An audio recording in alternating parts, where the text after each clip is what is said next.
መስረቅ ባህል ሆኗል። መዋሸት መቅጠፍ ባህል ሆኗል። ሰው ቆሽሿል። የያዘው ቦታ ትልቅ ሊሆን ይችላል፣ ቀጣፊ ነው። የራሱን ህንፃ ገንብቶ የመንግስት ቤት የሚሻማ ነው ባለስልጣን የሚባለው። ስንቱን እናውቃለን እኛ በየሰበታና በየቡራዩ የተደረደረ ህንፃ ስንቱን እናውቃለን። ደህንነት እኮ በእኛ እጅ አልነበረም።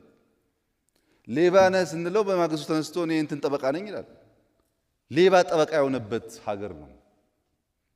ሌባውን ነጥለን እንዳናነሳ ደግሞ ህዝቡ በእንደዛ አይነት ማታለያ ቋንቋዎች፣ ብዙ ርቀት በማይወስዱ ቋንቋዎች ለጊዜውም ቢሆን ኢንፍሉዌንስ ይደረጋል።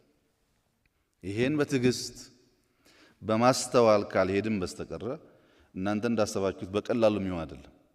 እኔ ማረጋግጥላችሁ ባለፈው 2 ዓመታት ኢኮኖሚ ላይ የነበሩትን በርካታ ስብራቶች ከእሳቤ ጀምሮ ለውጥ ለማምጣት ሙከራ ተደርጓል። አሁንም ችግር አለ።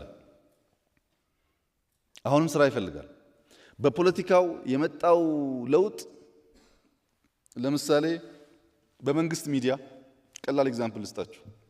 በመንግስት ሚዲያ ጋዜጠኛ ሆኖ የሚጠይቀውን ሰው ይሄ ለውጥ እኮ ለውጥ ያመጣ ብለን ስንጠብቅ የባሰበት ሆነ፣ እናንተ ዝም ብላችሁ ተቀምጣችሁ ብሎ መጠየቅ የሚችል ጋዜጠኛ ስለ ለውጥ ይጠይቃል። ሰውየውም ይመልስለታል። እኔ ብሆን እንዲህ ብለህ መጠየቅ የቻልከው እኮ ለውጥ ስለመጣ ነው እንጂ መንግስት በዋልታ ውስጥ በፋና ውስጥ በቲቪ ኢቲቪ ውስጥ እንደዚህ አይነት ጠያቂ ጋዜጠኞች ተሸክሞም ሊሸከም አስቦም አያውቅም። ለውጥ ከዛ ነው የሚጀምረው። ሌላው ሂደት ነው። ራስን ሳትለውጥ ሀገር መለወጥ ፓርቲ መለወጥ የሚባል ሁኔታ ውጤታማ ያደርግ